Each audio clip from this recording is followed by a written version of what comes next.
आज की क्लास में हम लोग जो शुरुआत कर रहे हैं वो किससे कर रहे हैं, वो कॉमन आयन इफेक्ट से कर रहे हैं। एक बहुत इंपॉर्टेंट टॉपिक है कॉमन आयन इफेक्ट आयनिक इक्विलिब्रिया के अंदर। कॉमन आयन इफेक्ट का मतलब क्या होता है, इसका स्टेटमेंट क्या है। कॉमन आयन इफेक्ट का मतलब है कि अगर हम किसी वीक इलेक्ट्रोलाइट के सॉल्यूशन के अंदर, अगर हम किसी वीक इलेक्ट्रोलाइट के सॉल्यूशन के अंदर, वीक इलेक्ट्रोलाइट सॉल्यूशन के अंदर कोई स्ट्रॉन्ग इलेक्ट्रोलाइट मिलाएं और ऐसा स्ट्रॉन्ग इलेक्ट्रोलाइट मिलाएं जिसमें एक आयन कॉमन हो, तो वीक इलेक्ट्रोलाइट का डिसोसिएशन कम हो जाता है। अगेन रिपीट कर रहा हूं कि जब हम किसी वीक इलेक्ट्रोलाइट के सॉल्यूशन में कोई एक ऐसा स्ट्रॉन्ग इलेक्ट्रोलाइट मिलाएं जिसमें एक आयन कॉमन होता है, तो वीक इलेक्ट्रोलाइट का आयोनाइजेशन या कहें डिसोसिएशन प्रॉपर वर्ड है, वो क्या हो जाता है, कम हो जाता है। इस इफेक्ट को हम क्या कहते हैं, कॉमन आयन इफेक्ट कहते हैं। इस इफेक्ट को क्या कहेंगे, common ion effect. For example है, जैसे हमारे पास अमोनियम हाइड्रोक्साइड है, अमोनियम हाइड्रोक्साइड सॉल्यूशन है और इस अमोनियम हाइड्रोक्साइड सॉल्यूशन के अंदर हम क्या कर दें, अमोनियम क्लोराइड सॉल्यूशन मिला दें। अमोनियम हाइड्रोक्साइड के अंदर अमोनियम क्लोराइड मिला दें तो क्या होगा, वीक इलेक्ट्रोलाइट अमोनियम हाइड्रोक्साइड का डिसोसिएशन कम हो जाता है। अमोनियम क्लोराइड एक सॉल्ट है, ये क्या है, ये सॉल्ट है, और जितने भी सॉल्ट होते हैं वो सारे के सारे स्ट्रॉन्ग इलेक्ट्रोलाइट होते हैं। हमने कई बार पढ़ा है कि all salts are strong electrolyte. तो और ये वीक बेस है, तो वीक बेस का डिसोसिएशन कैसा होगा, कम होगा।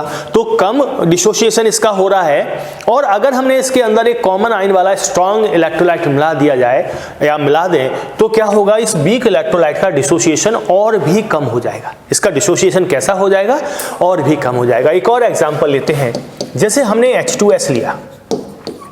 H2S एक वीक इलेक्ट्रोलाइट है, वीक एसिड है, और इसके अंदर हमने स्ट्रॉन्ग एसिड HCl मिला दिया। स्ट्रॉन्ग एसिड क्या मिला दिया, HCl मिला दिया। तो ये जो वीक एसिड है H2S, इसका डिसोसिएशन और कम हो जाएगा। ये पहले से ही कम डिसोसिएट थे, लेकिन अब इनका डिसोसिएशन और कम हो जाएगा। तो इस इफेक्ट को हम क्या कहते हैं, कॉमन आयन इफेक्ट कहते हैं। हमने फैक्टर अफेक्टिंग डिसोसिएशन में भी बेटा इसको पढ़ा था, कॉमन आयन इफेक्ट को, कि अगर कोई कॉमन आयन प्रेजेंट है, क्या प्रेजेंट है, कॉमन आयन प्रेजेंट है, तो इसका डिसोसिएशन क्या हो जाएगा, कम हो जाएगा। क्लियर। अब बात ये आती है, स्टेटमेंट लिख लिया है आपने। अब बात ये आती है कि ये जो डिसोसिएशन हो रहा है, कम हो रहा है, ये इसका रीजन क्या होता है। एक्चुअल में जो हम इक्विलिब्रियम है, लॉ ऑफ केमिकल इक्विलिब्रिया है, उसको अप्लाई करके इसको अच्छे से समझ सकते हैं। हम कोई एक इक्विलिब्रिया चूज कर लेते हैं। हमने ये जो पेयर है इलेक्ट्रोलाइट का, स्ट्रॉन्ग और वीक इलेक्ट्रोलाइट का, इस पेयर को हमने चूज कर लिया, ठीक है ना। हमने क्या कर लिया, इस पेयर को चूज कर लिया। अब यहां पर क्या होगा कि इक्विलिब्रियम किस तरह से सेट होगा, पहले हम ये देख लें। हमारे पास अमोनियम हाइड्रोक्साइड है, ये डिसोसिएट होके क्या दे रहा है, NH4 positive plus OH negative दे रहा है। इसके लिए अगर हम लॉ ऑफ केमिकल इक्विलिब्रिया लगाते हैं, तो इसका डिसोसिएशन कांस्टेंट Kb क्या होता है, डिसोसिएशन कांस्टेंट फॉर बेस होता है, वीक बेस के लिए।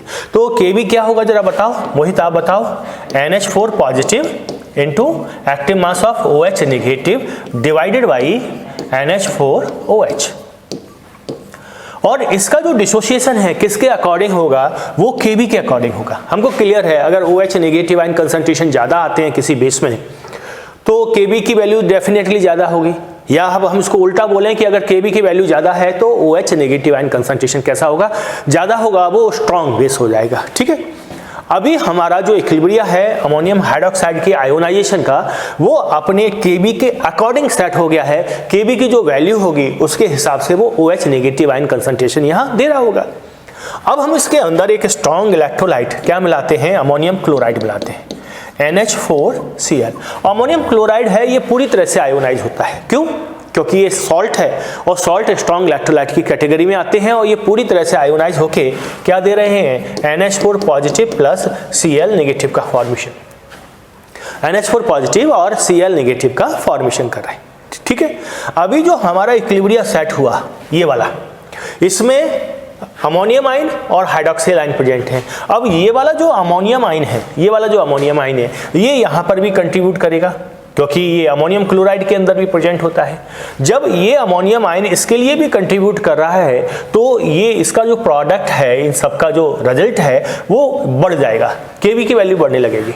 लेकिन Kb तो बढ़ नहीं सकता, वो तो एक कांस्टेंट होता है। तो Kb की वैल्यू को कांस्टेंट करने के लिए इस इक्विलिब्रियम में बताओ क्या इफेक्ट आएगा, इस इक्विलिब्रियम में ये इफेक्ट आएगा, क्योंकि अमोनियम आयन बढ़ गया है, अमोनियम क्लोराइड से भी काफी सारा अमोनियम आयन आ गया है, अमोनियम आयन बढ़ गया है, तो ये अमोनियम आयन यहाँ पर अपना इफेक्ट शो कर रहा है। उस समय क्या होगा कि अमोनियम आयन कुछ हाइड्रोक्साइड आयन से रिएक्शन करके, हाइड्रोक्सिल आयन कहते हैं इसको, इससे रिएक्ट करके अनआयोनाइज अमोनियम हाइड्रोक्साइड फॉर्मेशन कर लेगा, अनआयोनाइज अमोनियम हाइड्रोक्साइड फॉर्म कर लेगा, और ये इक्विलिब्रियम है ये बैकवर्ड डायरेक्शन में चला जाएगा।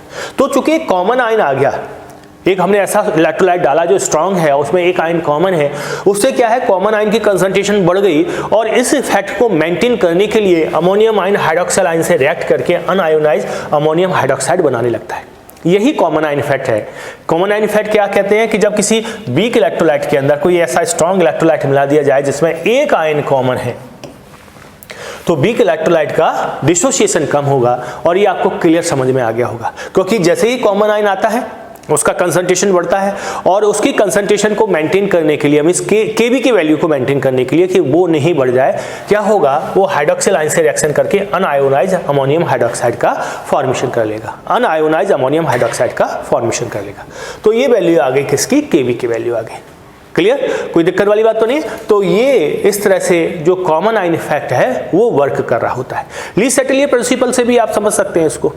क्या कहता है ली सेटेलियर प्रिंसिपल, कि अगर हमने जैसे प्रोडक्ट मिला दिया, अमोनियम आयन इसके अंदर डाल दिया, तो ये जो इक्विलिब्रियम है वो कहाँ चला जाएगा, बैकवर्ड डायरेक्शन में चला जाएगा, और डिसोसिएशन है अमोनियम हाइड्रोक्साइड का वो कम हो जाएगा। तो इस इफेक्ट को हम क्या कहते हैं, कॉमन आयन इफेक्ट कहते हैं। अगर हम कोई दूसरा इक्विलिब्रियम भी या दूसरा एग्जाम्पल भी इसके लिए लें, तो हम H2S, कौन सा वाला एग्जाम्पल, H2S वाला एग्जाम्पल ले सकते हैं कि हमने H2S एक वीक इलेक्ट्रोलाइट लिया, उसका सॉल्यूशन है, उसमें क्या होगा 2H positive ion plus H2 negative ion है, ठीक है, 2H पॉजिटिव आयन और H2 नेगेटिव आयन है। इसमें जो Ka है वो किस तरह से सेट हो जाएगा, वो हो जाएगा H पॉजिटिव आयन का square into H2 negative ion upon H2S का एक्टिव मास। अब हम क्या करें, देखो पहले तो ये समझें कि अपने Ka की वैल्यू माने डिसोसिएशन कांस्टेंट के अकॉर्डिंग ये आयोनाइज हुआ होगा, ये डिसोसिएट हुआ होगा। अब हम इसमें कोई स्ट्रॉन्ग इलेक्ट्रोलाइट जैसे HCl मिला देता हूं मैं, तो HCl का डिसोसिएशन काफी ज्यादा होता है, HCl काफी आयोनाइज होके H positive ion plus Cl negative ion देता है, क्योंकि ये स्ट्रॉन्ग इलेक्ट्रोलाइट है, स्ट्रॉन्ग एसिड है। अब इससे आने वाला हाइड्रोजन आयन यहाँ पर भी कंट्रीब्यूट करेगा, इससे आने वाला हाइड्रोजन आयन चूंकि उसी सॉल्यूशन के अंदर है तो वो यहाँ पर भी कंट्रीब्यूट करेगा, हाइड्रोजन आयन की कंसंट्रेशन बढ़ेगी।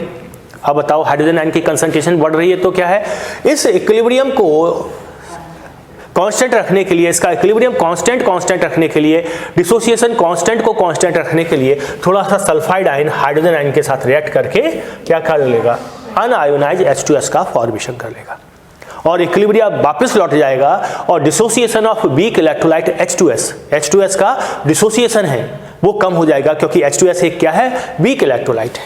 एक और एग्जाम्पल से समझने की कोशिश करें, जैसे हमारे पास है acetic acid CH3COOH, acetic acid है, और इस एसिटिक एसिड में हम सोडियम एसीटेट मिला देते हैं CH3COONA। तो देखो बेटा ये स्ट्रॉन्ग इलेक्ट्रोलाइट है,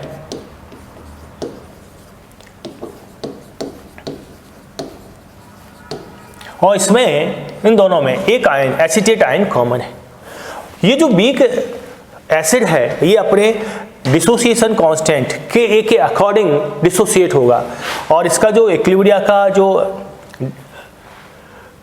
इक्विलिब्रियम है वो किस तरह से लिखा जाएगा, CH3COO negative into H positive upon CH3COOH।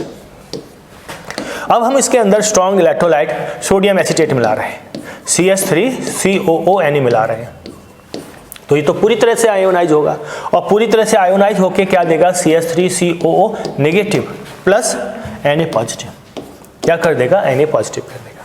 तो ये जो एसीटेट आयन आए हैं इस इक्विलिब्रियम में, या कहें सोडियम एसीटेट से, वो कहाँ कंट्रीब्यूट करेंगे, वो यहाँ पर भी कंट्रीब्यूट करेंगे, वो यहाँ पर भी कंट्रीब्यूट करेंगे।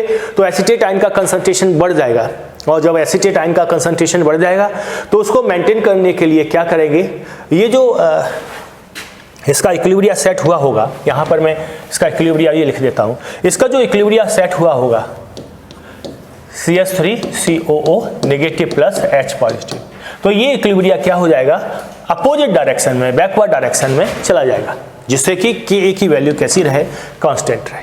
तो इस इफेक्ट को हम क्या कहते हैं, कॉमन आइन इफेक्ट कहते हैं। इस कॉमन आइन इफेक्ट का जो एप्लीकेशन है वो हम कई जगह करेंगे। हम बफर के अंदर करेंगे इसका एप्लीकेशन, ठीक है। इसका सॉल्ट एनालिसिस के अंदर इसका एप्लीकेशन देखेंगे, प्यूरिफिकेशन ऑफ NaCl वगैरह, इसके अंदर भी हम इसका एप्लीकेशन देखने वाले हैं, ठीक है। तो पहले हम इसमें सॉल्वबिलिटी और सॉल्वबिलिटी प्रोडक्ट पढ़ेंगे, और इन दोनों के मींस कॉमन आइन इफेक्ट और सॉल्वबिलिटी और सॉल्वबिलिटी प्रोडक्ट का कंबाइंड जो एप्लीकेशन है वो बफर में, वो सॉल्ट एनालिसिस के अंदर, वो प्यूरिफिकेशन ऑफ सॉल्ट, इन सब में देखने वाले हैं। तो अभी तो हम लोग क्या देख रहे हैं, सबसे पहले